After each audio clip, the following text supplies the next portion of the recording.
Hello प्यारे बच्चों, कैसे हैं आप सब। आई होप कि आप लोग काफी अच्छे होंगे। मैं राजा सर वेलकम करता हूं आप सभी का आपके अपने प्यारे से स्टडी प्लेटफॉर्म तनु ऑनलाइन क्लासेस पे। प्यारे बच्चों, आज इस क्लास में हम लोग शुरू करने जा रहे हैं क्लास 10 मैथ चैप्टर 1, जिसका नाम है वास्तविक संख्या।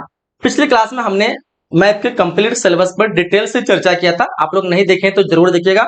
और मैंने सारी चीज आपको बताया था कौन सा चैप्टर आपके लोग के लिए इंपॉर्टेंट है, और बताया कि जो पहला चैप्टर आपके लिए कितना इंपॉर्टेंट है। इसमें आपको टोटल 10 मार्क्स के प्रश्न बनते हैं, और आप बिहार बोर्ड की बात करें तो टोटल 20 मार्क्स के क्वेश्चन इस चैप्टर से आ जाते हैं। तो सोच सकते हैं ये चैप्टर आपके लिए कितना इंपॉर्टेंट हो सकता है।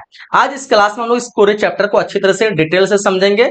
और काफी सारे बच्चे जो चैप्टर स्टार्ट करते हैं डायरेक्ट उसके प्रश्न का सोल्यूशन करने लग जाते हैं, बट आपको ऐसी गलती नहीं करना है। आपको पूरा मैथ में 100 में 100 लेके आना है। तो उसके लिए आप लोग को मैथ के कॉन्सेप्ट को समझना पड़ेगा। जो भी चैप्टर आप लोग स्टार्ट कर रहे हैं तो उससे पहले उस चैप्टर के सारे कॉन्सेप्ट को, सारे रूल रेगुलेशन को आप लोग को समझना पड़ेगा। और बहुत ही आसान भाषा में आज मैं आपको चैप्टर 1 के सारे रूल रेगुलेशन को समझाने वाला हूं, ठीक है। तो बिल्कुल थोड़ा सा टाइम निकाल के आप लोग को अंत तक इस क्लास को देखना है। और यहाँ पे सारी जो क्लासेस आपकी क्लास 10 की बिल्कुल फ्री ऑफ कॉस्ट होने वाली है। तो जो भी चैनल पे नए हैं, चैनल को सब्सक्राइब करके नोटिफिकेशन बेल को आप लोग को ऑन कर लेना है। और आपके जो भी दोस्त वगैरह हैं उनको भी जोड़ना है, उनको भी बताना है कि इस चैनल पे आपके क्लास 10 के सारे सब्जेक्ट की तैयारी बिल्कुल फ्री ऑफ कॉस्ट हो रही है। डिस्क्रिप्शन बॉक्स में आपको टेलीग्राम, व्हाट्सएप चैनल और एप्लीकेशन ये सारे का आप लोग को लिंक मिल जाएगा। तो आप लोग डाउनलोड करके रख लीजिए, वहां पे आपको सारी चीजें पीडीएफ वगैरह मिलते रहेगी, ठीक है। तो चलिए फिर हम लोग शुरुआत करते हैं इस चैप्टर की। आज जो हम लोग इस चैप्टर में क्या क्या पढ़ने वाले पहले उस पर हम लोग डिस्कशन कर लेते हैं, ठीक है। तो सबसे पहले हम लोग बात करें इस चैप्टर में, हमारे यहाँ पे कुछ टॉपिक दिए गए हैं। जैसे हम लोग पहले बात करेंगे वास्तविक संख्याएं। चैप्टर का नाम हम लोग को पता होगा, चैप्टर का नाम है वास्तविक संख्या। इसमें सबसे पहले हम लोग वास्तविक संख्या के बारे में जानेंगे। उसके बाद यूक्लिड विभाजन विधि को हम लोग डिटेल से समझेंगे। एचसीएफ एलसीएम के बीच का संबंध को हम लोग बहुत ही अच्छी तरह समझेंगे। साथ ही साथ अपरिमेय संख्या के बारे में जानेंगे। और दशमलव प्रसार या दशमलव विस्तार के बारे में हम लोग अच्छी तरह से डिटेल से समझेंगे। तो ये सारे टॉपिक आप लोग को ध्यान से बिल्कुल थोड़ा सा टाइम निकाल के देख लेना है। और गारंटी कहता हूं आपका सारा मैथ जो है यूं ही बन जाने वाला है, क्योंकि मैथ को बनाने से पहले आपको कॉन्सेप्ट का जानना बहुत ही जरूरी है। तो आज मैं आपको चैप्टर 1 के सारे कॉन्सेप्ट, सारे रूल रेगुलेशन आपको बता दूंगा, और बिल्कुल आपके सारे मैथ जो है आसानी से बन जाने वाले, ठीक है। तो चलिए फिर हम लोग शुरुआत करते हैं। सबसे पहले हम लोग जो है देख लेते हैं वास्तविक संख्या के बारे में कि वास्तविक संख्या क्या होती है। इमेजिन करिए कि वास्तविक संख्या आप लोग किसे कह सकते हैं। तो जो भी नंबर होते हैं वो सारे नंबर को हम लोग वास्तविक संख्या कह सकते हैं। जैसे 1 2 3 4, ठीक है। या फिर क्या कहते हैं कि √2 √3, या फिर -1 -2। यानी जो भी नंबर आप लोग मैथ में कैलकुलेशन के लिए जो भी नंबर आप देख रहे हैं वो सारे आपके वास्तविक संख्या हो जाएंगे। वास्तविक संख्या दो प्रकार के हो सकते हैं, एक परिमेय संख्या और एक अपरिमेय संख्या। तो आपको याद रखना है, चाहे वो परिमेय संख्या हो चाहे वो अपरिमेय संख्या हो, सारी संख्याएं, सारे नंबर जो वो वास्तविक संख्या के अंतर्गत आ जाएगा, ठीक है। तो चलिए फिर हम लोग डिटेल से विस्तार से समझते हैं कि वास्तविक संख्या के अंदर आखिर क्या क्या चीजें आ सकती है, कौन कौन सी संख्या आ सकती है। तो सबसे पहले हम लोग बात कर लेते हैं, वास्तविक संख्या वही संख्या होती है जो हम अपने दैनिक जीवन में उपयोग करते हैं। इनमें कई संख्याएं शामिल है, जैसे कि प्राकृतिक संख्या, प्राकृतिक संख्या जिसको हम लोग नेचुरल नंबर कहते हैं। प्राकृतिक संख्या सोचो क्या हो सकता है। तो आप जो भी गिनती शुरू करते हैं, किसी भी चीज को गिनने के लिए आप जो 1 से शुरू करते हैं ना, यही आपकी प्राकृतिक संख्या है। इसी को हम लोग नेचुरल नंबर कहते हैं। जैसे आपको बोलेंगे कि जाओ उस रूम में जाकर के गिनो तो कितने लोग हैं, तो क्या आप कैसे गिनोगे? 1 2 3 करके गिनोगे ना, 0 से गिनोगे नहीं ना, 1 2 3। तो ये जो आप गिन रहे हैं ना, यही आपका नेचुरल नंबर है। इसी को हम लोग प्राकृतिक संख्या कहते हैं। अगर मेरे पास 5 पेन है, मैं आपको गिनने बोलूं, या फिर मेरे हाथ में 5 उंगली आपको गिनने बोलूं, तो आप 0 से थोड़े स्टार्ट करेंगे, आप 1 से स्टार्ट करेंगे। तो समझ जाना है कि 1 से स्टार्ट करने के बाद अनंत तक जितनी भी संख्या है वो सारी संख्या को हम लोग प्राकृतिक संख्या कहते हैं, नेचुरल संख्या कहते हैं। क्लियर? कोई डाउट? आगे हम लोग को जो देखना है जिसको कहते हैं पूर्ण संख्या, जिसको हम लोग इंग्लिश में कहते हैं होल नंबर। होल नंबर किसको कहते हैं? तो इसमें जीरो और प्राकृतिक संख्या दोनों आती है। अभी प्राकृतिक संख्या बताया मैंने, 1 से लेकर के अनंत तक जितनी भी संख्या है वो प्राकृतिक संख्या है। लेकिन जो पूर्ण संख्या है होल नंबर, इसमें सिर्फ एक ऐड कर देना, वो कर देना 0। यानी अगर हम 0 से स्टार्ट करते हैं तो हमारा हो जाता है वो पूर्ण संख्या। अगर हम 1 से स्टार्ट करते हैं प्राकृतिक संख्या। कोई लॉजिक है? बिल्कुल भी नहीं है। बस इतना याद रखना, 1 से शुरू कर रहे हैं प्राकृतिक संख्या, 0 से स्टार्ट कर रहे हैं उसको कहते हैं पूर्ण संख्या या फिर होल नंबर। इतना तो आपको समझ में आ गया। अब आपको पूछेगा कि सबसे छोटी प्राकृतिक संख्या क्या है, तो बोलोगे 1 से शुरू हो रही है, तो बोलेंगे सर 1 सबसे छोटी प्राकृतिक संख्या है। अगर आपको बोलोगे कि सबसे छोटी पूर्ण संख्या क्या है, तो बोलोगे 0 से शुरू हो रही है, तो 0 लिख देंगे, ठीक है। अब हम लोग को जो अगला देखना है वो देखना है पूर्णांक, जिसको हम लोग कहते हैं इंटीजर्स। इसमें जो है जीरो सकारात्मक और नकारात्मक यानी नेगेटिव और पॉजिटिव संख्या भी शामिल होती है। जैसे हमने आपको बताया 1 2 3 4 ये प्राकृतिक संख्या है जिसको हम लोग नेचुरल नंबर कहते हैं। 0 1 2 3 4 ये पूर्ण संख्या है जिसको होल नंबर कहते हैं। अब जो पूर्णांक है इसमें क्या हो जाएगा, 0 1 2 3 तो होगा ही, लेकिन इसका उल्टा भी हो जाएगा, जैसे -1 -2 -3। तो यानी -1 से जितना भी इधर माइनस में जाए वो सारे संख्या, इधर 0 से लेकर के प्लस में जितना भी संख्या जाए वो सारे संख्या, यानी ये सारे संख्या को हम लोग कहते हैं पूर्णांक, जिसको हम लोग कहते हैं इंग्लिश में इंटीजर्स। ठीक है, तो आपको समझ में आ गया तीनों चीजें। चलो इस ग्राफ के द्वारा हम लोग और इसको बेहतर तरीके से समझ लेते हैं एक बार। ठीक है, देखो जहां पे मैंने यहाँ पे एक ग्राफ बनाया और इसमें मैंने सारी चीजें दर्शा दिया। आप बोलोगे सर 1 से लेकर के यहां तक जितने भी संख्या इसको क्या बोलोगे, तो बोलोगे सर इसको नेचुरल नंबर बोलेंगे, इसको प्राकृतिक संख्या बोलेंगे।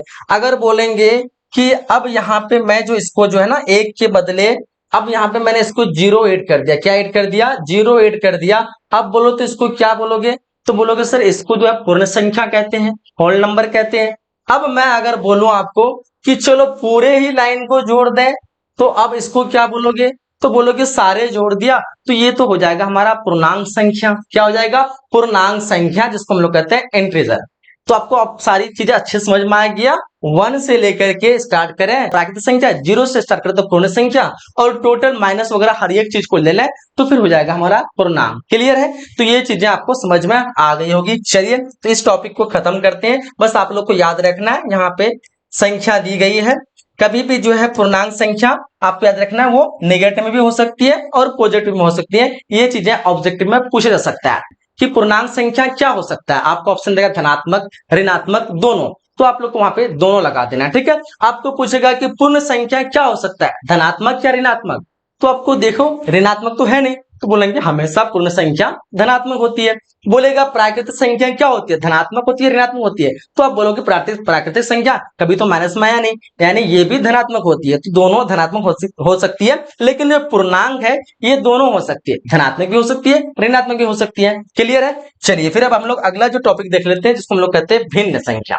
अब देखो ये भिन्न संख्या क्या होती है, तो भिन्न वह संख्या होती है जो किसी चीज का हिस्सा बताती है, इसमें अंश और हर्ष के रूप में लिखा जाता है। ठीक है, कोई भी वस्तु है, जैसे मान लो ये, ठीक है, इसको हम अगर 4 भाग में डिवाइड करते हैं तो हमारा क्या होगा, एक हिस्सा हो गया, एक ये दूसरा हिस्सा हो गया, ये तीसरा हिस्सा हो गया, ये चौथा हिस्सा हो गया। अगर हम यहाँ पे एक हिस्सा को उठा लें तो हमारा कितना हिस्सा लिया है, तो हम बोलेंगे इसको 1/4। अगर हम यहीं पे 2 हिस्सा को उठा ले तो क्या बोलेंगे 2/4। तो इसी को तो हम लोग भिन्न कहते हैं। तो भिन्न का मतलब ये हुआ कि भिन्न को हम अंश बटे हर में लिख सकते हैं। अंश क्यों होते हैं, वो ऊपर वाले को कहते हैं। जैसे अगर हम 4/3 लिखें तो 4 को हम लोग अंश कहेंगे, और जो नीचे है इसको हम लोग हर कहेंगे। तो वही चीज दिया हुआ है, अंश जो है ऊपर की संख्या, जो हमें कितने हिस्से लिए, हम जो हिस्से लेते हैं वो हमारा अंश कहलाते हैं। मान लो एक बर्गर है, उसको 4 भाग में आपने डिवाइड कर दिया, एक हिस्सा उठाया तो आप क्या लिया, आपने अंश लिया, यानी 1/4 लिया। तो आपने क्या लिया, एक जो रहा वो एक अंश हो गया, लेना अंश हो गया। था कितना, 4 था। मान लो कहीं पे 5 पेन था, आपने 2 पेन लिया, तो आप बोलोगे कितना पेन लिया, तो आप बोल सकते 2/5, यानी 5 पेन था जिसमें से हमने 2 लिया। अगर कहीं पे जो है कोई केक को जो है 12 भाग में बांटा है, आपने 2 भाग ले लिया, तो आप क्या बोलेंगे, हम बोलेंगे 2/12 लिया, यानी 12 भाग था जिसमें से हमने 2 लिया। तो जो लिया उसको हम लोग अंश कहते हैं, बाकी जो बचा उसको हम लोग हर, मतलब जो था टोटल उसको हम लोग हर कहेंगे। जैसे एक केक को 12 भाग में बांटा तो 12 जो था वो हो गया हमारा हर, लेकिन हमने जो लिया 2 तो वो हो गया हमारा अंश।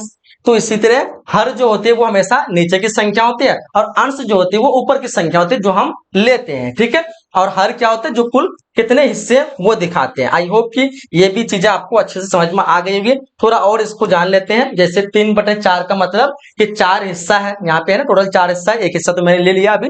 ठीक है, 4 हिस्सा जिसमें से 3 हिस्से लिए हैं। अगर आप किसी पिज्जा को 4 टुकड़ों में काटेंगे और 3 टुकड़े खा लें तो आप कितने लिए, 3/4 लिए। हमने क्या किया, एक पिज्जा को 4 टुकड़ा में बांटा, एक टुकड़ा हमने खा लिया, तो बताओ कितना लिया, तो बोलोगे 1/4 लिया। अब देखो ये टोटल 4 टुकड़ा बनाया गया था जिसमें से 3 टुकड़ा है, हमने एक ले लिया तो क्या लिया, 1/4 लिया। कोई दूसरा आदमी और एक ले लेगा तो वो भी कितना लेगा, 1/4 लेगा। कोई तीसरा आदमी इसको भी ले लेगा तो 1/4 लेगा। कोई चौथा आदमी इसको भी ले लेगा तो 1/4 लेगा। तो यानी 4 आदमी जो है इस 4 टुकड़े को ले लेगा तो सब बोलेगा हम 1/4 लिए। लेकिन अगर कोई दूसरा व्यक्ति ये पूरे को ले ले तो फिर क्या जाएगा, 1/4 प्लस में करोगे तो हो जाएगा आपका 2/4। तो यानी वो कितना लिया, वो 2/4 लिया, ठीक है, क्योंकि वो 2 हिस्सा लिया 4 का। तो इसी को कहते हैं हम लोग भिन्न, ठीक है। तो भिन्न की जरूरत क्यों पड़ी, हम किसी भी चीज को दिखाने के लिए कितना था और हमने कितना लिया, वो दिखाने के लिए, वो दर्शाने के लिए हमें भिन्न की जरूरत पड़ी। और भिन्न बराबर क्या होता है, अंश बटे हर। कितना आपने लिया और कितना था, जो आपने लिया उसको अंश कहेंगे और टोटल जो जितना टुकड़ा था उसको हर बोलेंगे। क्लियर है, भिन्न और हर। चलिए तो फिर हम लोग, सॉरी, अंश और हर आपको समझ में आ गया। अब हम लोग समझते हैं सम संख्या। बहुत ही इजी है, सम संख्या किसे कहते हैं। अब देखो इतना सिंपल है, ये 2 से पूरी तरह विभाजित जो होगा उसको हम लोग सम कह सकते हैं। अब बोलोगे 2 से क्या क्या विभाजित हो सकता है, बोलोगे 2 है, बिल्कुल 2 से कटेगा, 2 एकम 2, 4 है, 2 दूने 4, 6 है, 2 तिया 6, 8 है, 2 चौका 8। तो इस तरह करके जितनी भी संख्या अनंत तक जाएगी वो सारे संख्या आपके सम संख्या कहलाएगी। क्या कहलाएगी, सम संख्या कहलाएगी। अब यहाँ पे एग्जाम्पल दिया हुआ है, जैसे 2, 4, 6, 8, 10, ये अनंत तक हो सकता है, तो ये कहलाएगा हमारा सम संख्या। अब दूसरा है हमारा विषम संख्या। तो विषम संख्या क्या होगा, जो 2 से नहीं विभाजित होगा। सम संख्या में 2 से विभाजित हो रहा था, अब बोलोगे 2 से कौन विभाजित नहीं होगा, तो बोलोगे सर 2 से जो है वो 1 विभाजित नहीं होगा, और कौन, 3 नहीं होगा, 5 नहीं होगा, 7 नहीं होगा, 9 नहीं होगा, 11 नहीं होगा, 13 नहीं होगा, 15 नहीं होगा। यानी जितने भी बेजोड़ा वाले हैं ना, वो सारे समझ लो ये विषम है, ये 2 से विभाजित नहीं होंगे। तो आपको सम भी समझ में आ गया, जो 2 से कटेगा, जो जोड़ा वाला है उसको सम कहेंगे, जो 2 से नहीं कटेगा, बेजोड़ा वाला है, उसको भी सम कहेंगे। अब आपको एक चीज ध्यान रखना है, पूछेगा सबसे छोटी सम संख्या कितनी है, तो सबसे छोटी स्टार्ट कहां से हो रही है, 2 से हो रही है, तो बोलोगे सबसे छोटी सम संख्या 2 है। क्लियर। अब बोलेगा सबसे छोटी विषम संख्या क्या है, तो बोलोगे सर 1 से स्टार्ट हो रही, तो सबसे छोटी विषम संख्या 1 हो जाएगा। तो ये भी चीजें क्लियर हो गई। अब वो आपको पूछेगा कि सम संख्या और सबसे छोटी सम संख्या और सबसे छोटी विषम संख्याओं का योग कितना होगा, तो देखो योग कितना होगा, मतलब योग मतलब प्लस, तो 2 सबसे छोटी सम संख्या और 1 सबसे छोटी विषम संख्या, तो बोलोगे सर 3 होगा। बोलेगा सम संख्या और सबसे छोटी सम संख्या और विषम संख्या का गुणनफल कितना होगा, तो 2 × 1 करेंगे तो बोलेंगे सर 2 हो जाएगा। बोलेगा आपको कि सबसे छोटी सम संख्या और विषम संख्याओं का जो है क्या कहते हैं अंतर कितना होगा, तो बोलोगे सर 2 - 1 बराबर 1 हो जाएगा। तो ये तीनों चीजें आप लोग को याद रखना है। दो सबसे छोटी सम और विषम संख्याओं का योग 2 और 1 3 हो गया, गुणनफल 2 × 1 2 हो गया, और दोनों का अंतर 2 - 1 बराबर 1। तो ये चीजें भी आप लोग को याद रखना है, ठीक है। अब हम लोग समझ लेते हैं भाज्य और अभाज्य। एक और खुद के अलावा अन्य संख्या से भी विभाजित होती है, उसको हम लोग भाज्य कहते हैं। कह रखा है एक और खुद के अलावा, जैसे मान लो 4 है, तो 4 को काटोगे तो किससे कटेगा, तो बोलोगे सर 2 से भी कटेगा, ठीक है। 4 को हम काटेंगे तो 1 से भी कटेगा, 4 को अगर हम काटेंगे तो 4 से भी कटेगा, ठीक है। तो अब देखो यहाँ पे एक तो खुद हो गया और एक हो गया, तो ये रूल हमें कहता है कि एक और खुद के अलावा, एक तो 1 से कटा और दूसरा खुद क्या है 4, तो 4 से कटा, इसके अलावा किसी दूसरा संख्या से अगर वो विभाजित हो रहा है तो समझ जाओ वो भाज्य संख्या है। तो देखो ये तो ठीक था, लेकिन 2 से भी तो विभाजित हो रहा है ना 4, तो इसलिए तो ये भाज्य संख्या है। अगर ये 2 से नहीं होता, जैसे 2 दूने काटेंगे तो 2 दूने 4 होगा कि नहीं होगा, अगर ये 2 से विभाजित नहीं होता तो फिर 4 हमारा भाज्य नहीं होता। अगला जैसे 6 दिया होगा, तो अगर आप देखोगे तो 6 को काटोगे तो 1 से कट जाएगा, 6 को 6 से कट जाएगा, तो ये प्रक्रिया तो पूरा हो गया। लेकिन देखोगे तो 6 3 से भी कटेगा, 6 आपका 2 से भी कटेगा, तो मतलब अपने आप और 1 के अलावा तो 2 और 3 से भी ये कट रहा है, मतलब अपने आप के अलावा 1 के अलावा इसका अलग भी भाजक है। तो जब उसके अलावा और 1 के अलावा और भी भाजक हो तो हम उसको कहलाएंगे भाज्य संख्या। क्या कहलाएंगे, भाज्य संख्या, ठीक है। आई होप कि इसको आप लोग समझ चुके होंगे। एग्जाम्पल के तौर पे आपका हो जाएगा 4 6 8 9, ठीक है। जैसे 9 को देखोगे तो 9 से भी कटेगा, 1 से भी कटेगा, 3 से भी कटेगा, तो मतलब अपने आप के अलावा और 1 के अलावा भी 3 1 इसका भाजक है। तो जितने भी इस तरह की संख्या उसको हम लोग भाज्य संख्या कहेंगे, ठीक है। अब देखो अभाज्य संख्या किसको कहते हैं, तो अब देखो यहाँ पे अभाज्य संख्या की बात करें तो केवल एक और खुद से विभाजित होती है, जैसे 2 3 5, ये इसके अलावा किसी से भी विभाजित नहीं होगा। अब देखो 2 करोगे तो अपने आप से हो रहा है, और बोलोगे सर 1 से हो रहा है, लेकिन इसके अलावा और किसी से हो रहा है, नहीं हो रहा है, तो इसी को तो अभाज्य कहते हैं। जैसे बोलोगे आप 7, तो 7 1 से हो रहा है, ठीक है, 7 7 से हो रहा है, और किसी से हो रहा है? नहीं हो रहा है, मतलब ये भी क्या है? आपका अभाज्य है। अब बोलोगे 13, तो क्या 13 1 से हो रहा है? बिल्कुल हो रहा है। 13 आपका 13 से हो रहा है, बिल्कुल हो रहा है, लेकिन इसके अलावा और कोई है जिससे 13 कटेगा? बोलोगे नहीं कटेगा। तो फिर ये क्या हो गया? हमारा अभाज्य, यानी वो संख्याएं जो 1 से कटे और अपने आप से कटे, इसके अलावा किसी भी संख्या से ना कटे, उसको अभाज्य कहते हैं, और जो कटे उसको भाज्य कहते हैं। बस दोनों में इतना अंतर है। अब आपको पूछेगा कि सबसे छोटी भाज्य और अभाज्य संख्या का गुणनफल कितना होगा? पहले हम लोग ये जान लेते हैं, सबसे छोटी भाज्य संख्या क्या है? तो शुरू 4 से हो रही है, तो बोलोगे सर सबसे छोटी भाज्य संख्या 4 है, कोई दिक्कत? सबसे छोटी अभाज्य संख्या क्या है? शुरू 2 से हो रही है, तो बोलोगे सर सबसे छोटी अभाज्य संख्या 2 है, कोई दिक्कत? अब आपको बोलेगा सर सबसे छोटी भाज्य और सबसे छोटी अभाज्य संख्या का गुणनफल क्या होगा? तो क्या बोलोगे? तो कर लो गुणनफल। सबसे छोटी क्या है? 4, और गुना का 2, बोलोगे सर 8 हो जाएगा। बोलोगे सर दोनों का योगफल क्या हो जाएगा? सबसे छोटी भाज्य संख्या और सबसे छोटी अभाज्य संख्या का योगफल, तो योग कर लो, 4 + 2 = 6 हो जाएगा। अब बोलोगे अंतर क्या हो जाएगा सर? तो 4 - 2 = 2 हो जाएगा। तो ये चीज भी आप लोग को याद रखना है, सबसे छोटी भाज्य और अभाज्य का गुणनफल 8 हो जाएगा, योगफल 6 हो जाएगा, और अंतर 2 हो जाएगा, ठीक है। ये भी चीज आप लोग को याद रखना, ऑब्जेक्टिव में कई बार पूछे जाते हैं।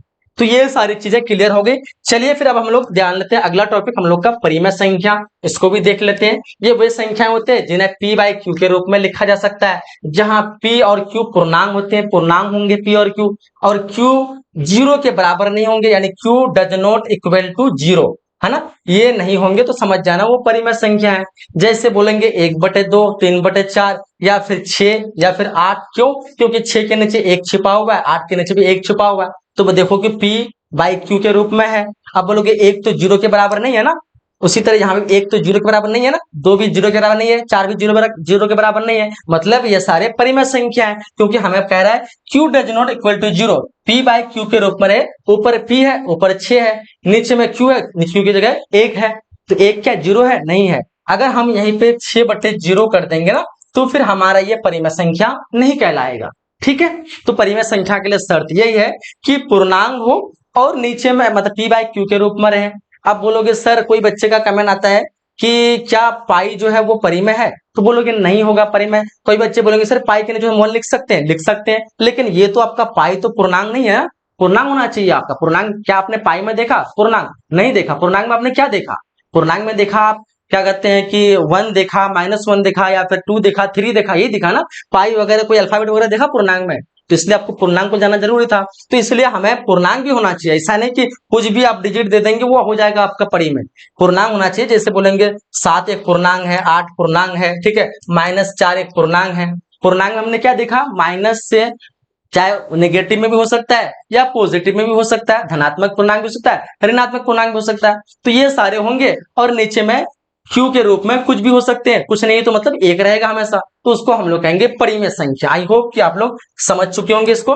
आगे हम लोग को नोट में ये चीज लिख देना है, जो सभी संख्याएं चाहे वो परिमेय हो या फिर अपरिमेय हो, ये सारी वास्तविक संख्याएं कहलाती हैं। जो परिमेय हो या फिर अपरिमेय हो, वो सारी संख्या जो अब तक हमने ऊपर में चर्चा किया, वो सारी संख्या को हम लोग वास्तविक संख्या के अंतर्गत रखेंगे। आई होप कि आप लोग वास्तविक संख्या वाले टॉपिक को अच्छी तरह से समझ चुके होंगे। अब जब ये वास्तविक हम लोग का क्लियर हो जाएगा, उसके बाद हम लोग शुरू करते हैं प्रश्न वाली 1.1, जिसका नाम रहता है यूक्लिड विभाजन एल्गोरिथम। तो इसको भी हम लोग समझ लेते हैं, ठीक है, क्योंकि ये सारे बेसिक को आपको समझना जरूरी है, तभी आपके सारे प्रश्न ऐसे ही बन जाएंगे बिना टीचर के।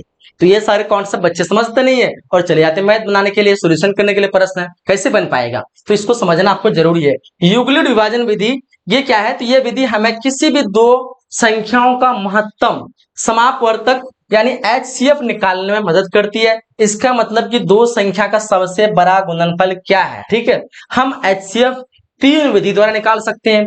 एक है आपका गुणनखंड विधि, यानी टुकड़ा टुकड़ा करके गुणनखंड करके। दूसरा विधि है भाग विधि, जिसमें हम लोग भाग लगाते हैं, तब तक भाग लगाते हैं जब तक 0 ना आ जाए। और तीसरा विधि है यूक्लिड विभाजन एल्गोरिथम विधि, यानी यूक्लिड विभाजन परिमिका।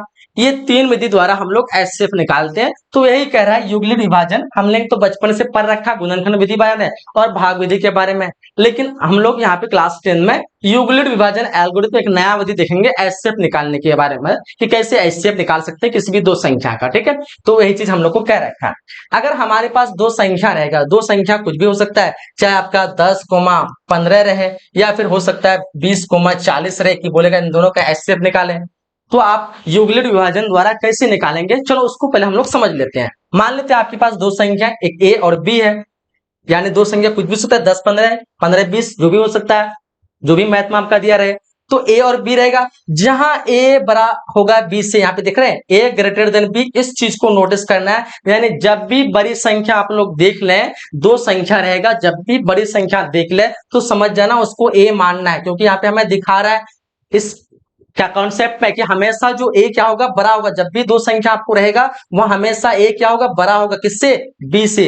तो दो संख्या ए और बी होगा, मान लो 10 और 15 दो संख्या है, तो हमारा बताओ इसमें से ए कौन होगा, तो आप बोलोगे 15 है, क्योंकि हमें यहाँ पे दिखा रहा है ए हमेशा बड़ा होगा बी से, और बी क्या हो जाएगा, 10 हो जाएगा। तो हम इन्हें क्या करते हैं, तो हम इन्हें इस रूप में लिख सकते हैं, किस रूप में, ए बराबर बी क्यू प्लस आर। तब हम निकालने के लिए जो युगलिड विभाजन एल्गोरिथम में जो परिमिका है, या फिर युगलिड विभाजन क्या कहते हैं कि जो विधि है, उसके द्वारा जो हमारा फॉर्मूला निकल के आता है वो है ए बराबर बी क्यू प्लस आर, और इसी फॉर्मूला के आधार पे हमारा दो संख्या का एचसीएफ आसानी से निकल जाता है। ठीक है, चलो इसको हम और अच्छी तरह से समझते हैं कैसे निकलता है। अब देखो यहाँ पे जो ए हमने तो देख लिया जो बड़ी संख्या है, बी हमने देख लिया जो दूसरी संख्या है। दो संख्या दिया रहेगा आपको एचसीएफ निकालने के लिए, मान लो 10 15 है, तो 15 आपका बड़ी संख्या वो ए हो जाएगा, और 10 हो गया आपका क्या, बी हो गया। तो दो संख्या तो हमें पता चल गया, लेकिन क्यू और आर कहां से आएगा, तो इसको भी तो हम लोग जानना है। तो क्यू होता है भागफल, किसी भी संख्या को जब आप भाग देते हैं, जैसे मान लो 3/8 करेंगे, तो आप 3 दूने 6 करेंगे ना यहाँ पे, तो बचेगा क्या आपका, तो बचेगा 2। तो ये जो हो गया इसको कहते हैं भागफल। क्या बोलते हैं इसको, भागफल। और इसको बोलते हैं शेषफल। क्या बोलते हैं इसको, तो बोलोगे सर इसको शेषफल बोलते हैं, जो नीचे बचता है शेषफल और इधर आता है जो भागफल। तो वही कह रहा है जो हमारा जो क्यू होगा वो भागफल होगा, यानी ये जो होगा हमारा क्यू होगा, और जो आर होगा वो शेषफल होगा, यानी जो शेषफल होता है इसको हम लोग आर कहेंगे। तो अब हमें समझ में आ गया कि ये हो गया हमारा क्यू और ये हो गया हमारा आर। हमें दो संख्या ए और बी जब दिया रहेगा, तो हम जब उसको भाग लगाएंगे, जैसे मान लो 8 जो है वो ए है और 3 बी है, जब हम इसको भाग लगाएंगे तो हमारा क्यू निकल जाएगा 2 और आर निकल जाएगा 2। तो इस हिसाब से हम क्यू और आर का वैल्यू निकाल करके हम लोग युगलिड विभाजन द्वारा किसी भी संख्या का एचसीएफ निकाल सकते हैं। अभी एग्जांपल द्वारा हम लोग इसको अच्छे से और समझेंगे। ठीक है, जहां पे कंडीशन रखा गया कि आर जब तक 0 ना हो जाए, ठीक है, जब तक आर 0 ना हो जाए, इसको हम लोग को दोहराते रहना है, यानी इस आर की जगह पे आपको 0 लेके आना है। जब एचसीएफ बनाएंगे इसको 0 लेके आना है, जब तक 0 नहीं आए तो ये फॉर्मूला को हमेशा लगातार दोहराते रहना है जब तक 0 ना आ जाए। वही चीज कह रहा है, लेकिन आपको ध्यान रखना है कि जैसे ही आर की जगह पे 0 आ जाता है, तब उस समय जो बी होगा, है ना, यहाँ पे जो संख्या रहेगा, इसी संख्या को हम लोग एचसीएफ मान लेंगे। क्या मान लेंगे, इसी संख्या को हम लोग एचसीएफ मान लेंगे जो बी होगा। ठीक है, चलिए अब हम लोग आगे समझते हैं उदाहरण द्वारा इसको अच्छे तरह से। मान लो आपको दो संख्या दिया रहेगा 255 और 75, बोलेगा इसका एचसीएफ निकालो युगलिड विभाजन एल्गोरिथम द्वारा। तो हम जानते हैं जो बड़ी संख्या उसको ए मानना है, क्योंकि अभी हमें बता दिया ये तो मतलब कॉन्सेप्ट। जो छोटी संख्या है इसको बी मान लेना है। तो हमारा फॉर्मूला क्या होता है, ए बराबर बी क्यू प्लस आर। तो ए 255 हो गया, बराबर बी की जगह क्या लिखेंगे 75 इंटू क्यू। क्यू कैसे लगाएंगे, तो 75 भागा 225 करेंगे, तो हमारा जो भागफल आएगा 3 और शेषफल में 30 बच जाएगा। तो हम यहाँ पे आर की जगह 30 लिख दिए। क्या आर बराबर 0 आया, बोलोगे नहीं आया, क्या आया 30 आया। तो क्या हमारा मैथ का आंसर निकल जाएगा, नहीं निकलेगा। अब हमें फिर दूसरा स्टेप अपनाना पड़ेगा। अब दूसरे स्टेप में हमारी जो ये लाइन है, इस लाइन में देखेंगे जो बड़ी संख्या कौन है, क्या वो 75 है या 30 है, तो बोलोगे सर 75 है। तो अब इस कंडीशन पर 75 बन जाएगा ए, और जो 30 है ये बन जाएगा आपका बी। अब इस कंडीशन पे फिर वही फॉर्मूला लगाएंगे, ए बराबर बी क्यू प्लस आर। तो ए क्या है 75, तो 75 बराबर बी क्या है 30, तो बी लगा देंगे इंटू क्यू। 2 कहां से आया, तो 30 भाग 75 करेंगे। जब हम 30 भागा जब 75 हम लोग करेंगे ना, तो 30 दूना 60 हो जाता है। 75 में जो 60 जाएगा तो कितना बचेगा, तो बोलोगे सर 15 बच जाएगा। ठीक है, अब हमारा ये जो 2 आया वहीं से आया, ये देख रहे हो क्यू, इसको हम लोग क्यू बोलते हैं। और ये हम लोग आर हो गया, और आर में क्या लिख दिया हमने, 15 लिख दिया। देखो अब भी 0 आया आर की जगह, नहीं आया, क्या आया, 15 आया। फिर इसको दोहराना है, फिर दोहराने के लिए क्या करेंगे, इस लाइन को देखेंगे इनमें से बड़ा कौन है, 30 बड़ा या 15 बड़ा है। बोलोगे 30 बड़ा है, तो 30 क्या बन जाएगा, ए बन जाएगा।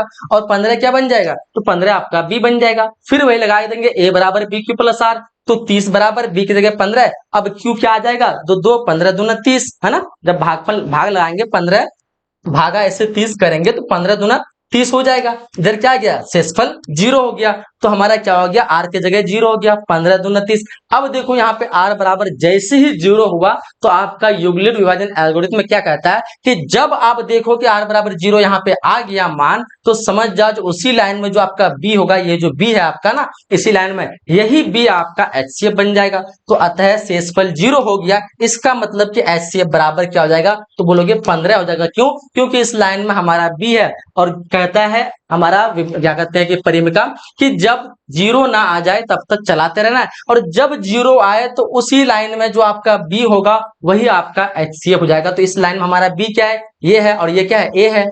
हमने ये क्यू निकाला और आर बराबर 0 निकल गया, तो ये हमारा बी क्या हो जाएगा, एचसीएफ हो जाएगा। तो आई होप कि आप लोग यूक्लिड विभाजन एल्गोरिथम को समझ चुके हैं। जब इसके प्रश्न वाली हम लोग 1.1 को सॉल्यूशन करेंगे तो आपको और बेहतर तरीके से समझ में आ जाएगा, ठीक है।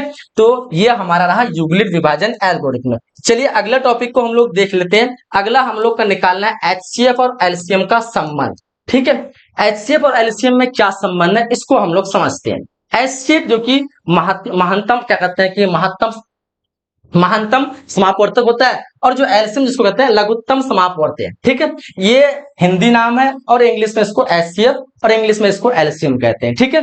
इसके बीच में क्या संबंध है, तो आपको ध्यान रखना है, एचसीएफ गुना एलसीएम, किसी भी दो संख्या का जब आप एचसीएफ निकालेंगे और एलसीएम निकालेंगे, दोनों को गुना करेंगे, और जो दो संख्या दिया रहेगा ना, उन दोनों को गुना करेंगे तो बराबर हो जाएगा। समझ में नहीं आया, चलो इसको समझते हैं। मान लो आपके पास दो संख्या है, दो संख्या क्या है, एक 12 है और एक 15 है। 12 और 15 का आप लोग फटाफट में कॉपी में क्या निकालो, तो पहले एचसीएफ निकालो। तो आप लोग पहले एचसीएफ निकालना है, तो एचसीएफ निकालने के लिए हम क्या करेंगे, एक गुणनखंड द्वारा निकाल लेते हैं। तो 12 को अगर हम टुकड़ा करते हैं तो 2 से कटाएंगे, 2 छक्के 12, उसके बाद 2 तिया 6, ठीक है। उसके बाद 15 को टुकड़ा करते हैं तो 3 गुने का 5। तो चलो इसको आप एक लाइन में लिख देते हैं, 2 गुने 3। उसके बाद इसको लिख लेते हैं, तो आपका हो जाएगा यहाँ पे 3 गुने 5। देखो तो जोड़ा मिल रहा है, ये 2 है, नीचे सेंटेंस मतलब नीचे के लाइन में कहीं पे 2 है, नहीं मिल रहा, तो इसका जोड़ा नहीं मिला, इसका भी जोड़ा नहीं मिला। 3 का जोड़ा मिल रहा है, बोलोगे हाँ मिल रहा है, तो यहाँ पे 3 का जोड़ा मिल रहा है, यहाँ पे जोड़ा मिल रहा है, यानी जो जोड़ा मिलेगा जितने हो तो उसी को हम लोग एचसीएफ मान लेंगे, ठीक है। अगर 2 का भी कोई जोड़ा मिलता, ठीक है, मान लेते कि 2 गुने में रहता और इस 2 का जोड़ा मिल जाता, तो हमारा जो एचसीएफ होता वो 3 गुने का 2 होता, यानी बराबर 6 होता। लेकिन हमारा 2 का कोई जोड़ा नहीं मिला है, क्योंकि ऊपर में सिर्फ 2 है, नीचे में 2 है ही नहीं। तो नीचे में 3 है, ऊपर में 3 है, इसका जोड़ा मिल गया, यानी एचसीएफ बराबर क्या हो गया, 3 हो गया। ये गुणनखंड द्वारा एचसीएफ निकालने का तरीका है। तो वही चीज यहाँ पे दिया, एचसीएफ 12 और 15 कितना आ गया, 3 आ गया। फिर उसी प्रकार जब 12 और 15 का एलसीएम निकालेंगे, तो एलसीएम तो आप लोग बचपन से पढ़ते आए होंगे, जब इसका एलसीएम निकालेंगे तो निकल जाएगा आपका 60, ठीक है। तो यही चीज कह रहा है कि हमारा एचसीएफ गुना एलसीएम बराबर दोनों संख्या का गुणनफल हो जाएगा। तो अब देखो इसको समझने के लिए हम यहाँ पे लिख दिए, दोनों का एचसीएफ निकाले 3 हो गया, ठीक है। उसके बाद एलसीएम निकाले कितना हो गया, 60 हो गया। बराबर में कहता है दोनों संख्या गुणनफल, दोनों संख्या क्या है, 12 और 15, यानी 12 गुना का 15। अब देखो तो यहाँ पे कितना है, 60 गुना 3 करेंगे कितना हो जाएगा, तो बोलोगे सर 180 हो जाएगा। बराबर 12 गुना 15 करो तो कोई कैलकुलेटर निकालो या फिर गुना करो, क्या आ जाएगा, तो बोलोगे सर 180। तो वही तो कह रहा है हम लोग को कि एचसीएफ इंटू एलसीएम, यानी हम जो किसी भी संख्या का एचसीएफ निकालेंगे, एचसीएफ 3 निकला, एलसीएम निकालेंगे, एलसीएम 60 निकला, इन दोनों के एचसीएफ एलसीएम को गुना करेंगे, यानी 3 गुना 60 करेंगे, और जो दो संख्या हमें दी रहेगी, जैसे 12 और 15 यहाँ पे दी गई है, इन 12 और 15 को गुना करेंगे तो दोनों बराबर आ जाएगा। चाहे आप 12 इंटू 15 करेंगे उतना ही आएगा, लेकिन इन दोनों संख्या का एचसीएफ और एलसीएम करके निकालेंगे उतना ही आएगा। तो यही चीज कह रहा है, ये चीज आपको ध्यान में रखना है कि किसी भी संख्या का गुणनफल ए और बी का गुणनखंड उन संख्या के एचसीएफ और एलसीएम के गुणनखंड के बराबर होता है। यानी इन संख्या के एचसीएफ 3, एलसीएम 60, इनके गुणनखंड 180, और बराबर क्या होता है, 12 इंटू 15 करेंगे तो भी 180। तो वही चीज हम लोग को यहाँ समझा रहा है कि एचसीएफ गुना एलसीएम यानी 3 गुना 60 बराबर दोनों संख्या का गुणनफल, यानी दोनों संख्या कौन 12 और 15 का गुणनफल करेंगे तो हमारा दोनों बराबर आ जाएगा। हमने प्रूव इसको कर दिया, ठीक है। तो वही चीज हम लोग को कह रहा है, समझना है इस चीज को, ठीक है। तो एचसीएफ एलसीएम बराबर 12 इंटू 15 180, एचसीएफ एलसीएम दोनों का निकालेंगे 3 इंटू 7 180, यानी दोनों बराबर हो गया, मतलब ये क्या हो गया, प्रूव्ड हो गया। हमने ये प्रूव करके आप लोग को दिखा दिया कि दोनों संख्या का एलसीएम और बराबर दोनों संख्या का गुणनफल करेंगे तो हमारा दोनों सेम आ जाएगा। अब हम लोग को जो समझना है अगला टॉपिक वो समझना है अपरिमेय संख्या, ठीक है। अब देखो अपरिमेय संख्या क्या होता है। अपरिमेय संख्या वह संख्या होती है जिन्हें p बाय q के रूप में नहीं लिखा जा सकता है। इसका मतलब कि यह संख्या दशमलव में बहुत लंबी होगी, वो बहुत लंबे टाइम तक कटते रहेगा, कभी वो शांत नहीं होगा, ठीक है। लंबी होगी और कभी भी समाप्त नहीं होने वाली है। जैसे बोलेंगे सर रूट टू नहीं निकलेगा, इसको अगर निकालोगे करते 1.4 142 13562 इस तरह करते अनंत तक ये चलने वाली है।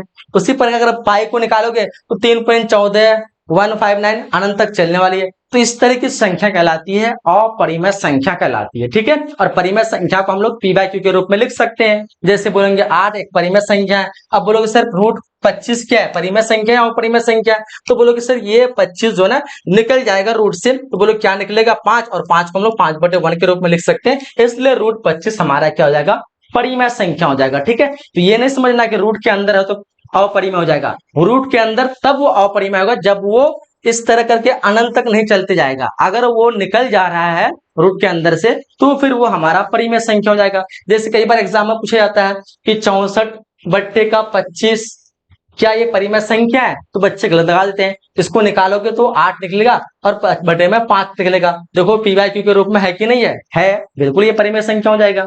तो इस तरह से आप लोग गलती नहीं करना है, जो रूट से बाहर निकल जाएगा वो परिमेय हो जाएगा, जो नहीं निकलेगा इस तरह से कटते रहेगा वो अपरिमेय हो जाएगा। उसी प्रकार पाई जो है क्या है, अपरिमेय संख्या। ऑब्जेक्ट में कई बार पूछे जाते हैं कि पाई क्या है, तो पाई एक अपरिमेय संख्या, ठीक है। आई होप कि आप लोग इस चीज को भी समझ चुके होंगे। चलिए आगे हम लोग देख लेते हैं दशमलव विस्तार। दशमलव विस्तार में हम लोग देखते हैं परिमेय संख्या का दशमलव विस्तार या तो समाप्त हो सकता है यानी शांत हो सकता है, या फिर आवृत्ति यानी अशांत हो सकता है। कोई भी हमारा दशमलव प्रसार जो होगा परिमेय संख्या का वो क्या होगा, चाहे वो शांत यानी रुक सकता है। जैसे आप देखेंगे 7/8 को आप भाग करेंगे 8 से तो 0.875 पे आकर के रुक जाएगा, यानी पूरी तरह से कट जाएगा, लास्ट में 0 आ जाएगा, ठीक है। यानी 0.875 ये क्या एक शांत आवृत्ति वाला दशमलव है। लेकिन किसी को जब आप काटेंगे जैसे 1/3 को काटेंगे तो हमेशा ये चलते रहेगा 0.33333 डैश करते करते ये कटते रहेगा, हमेशा 3 से कटते रहेगा। इसको हम लोग कहते हैं अशांत दशमलव प्रसार, ठीक है। तो आपको समझ में आ गया शांत क्या है, जब किसी एक मतलब एक जगह पे आकर के रुक जाए और 0 आ जाए और ना कटे वो शांत हो गया, और वो चलते रहे भाग जब तक लगाए वो चलते रहे अनंत तक, वो हो जाएगा हमारा अशांत, ठीक है। ये चीज तो आपको समझ में आ गई होगी। अब हम समझते हैं अपरिमेय संख्या का दशमलव विस्तार ना ही शांत होता है और ना ही अशांत होता है।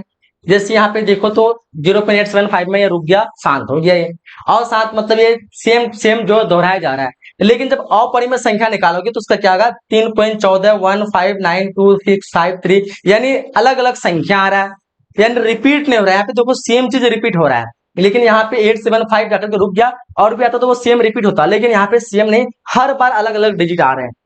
तो यहाँ पे ना ही शांत थे अशांत थे, यानी एक ऐसी संख्या चलती जा रही है, तो इसको हम लोग कहते हैं अपरिमेय संख्या। इसकी पहचानने का ये एक और तरीका है, ठीक है। तो आपको समझ में आ गई होगी। आज हम लोग इस क्लास में ये सारे टॉपिक को पढ़ा। आई होप कि आप लोग को ये सारे टॉपिक अच्छे समझ में आ गया होगा। इस क्लास को आप लोग अपने सभी दोस्तों के साथ शेयर करिएगा, उनको बोलिएगा अगर बेहतर तैयारी करना है, मैथ में पूरा 100 में 100 लेके आना है तो आज ही इस चैनल से जुड़ जाए, बिल्कुल फ्री ऑफ कॉस्ट उसकी पूरी तैयारी होने वाली है। तो इसलिए आप लोग अपने दोस्तों को रिकमेंड करेंगे, और जो बच्चे आप लोग ऐप वगैरह डाउनलोड अभी तक नहीं किए ऐप डाउनलोड कर लीजिए, वहां पे पीडीएफ नोट्स वगैरह आपको बिल्कुल फ्री ऑफ कॉस्ट मिल जाएगी। डिस्क्रिप्शन में आपको नंबर दिया रहेगा, कॉल करके आप लोग ज्वाइन हो जाइएगा, ठीक है। मिलते हैं हम लोग अगली क्लास में, जब तक के लिए जय हिंद जय Bharat and thanks for watching.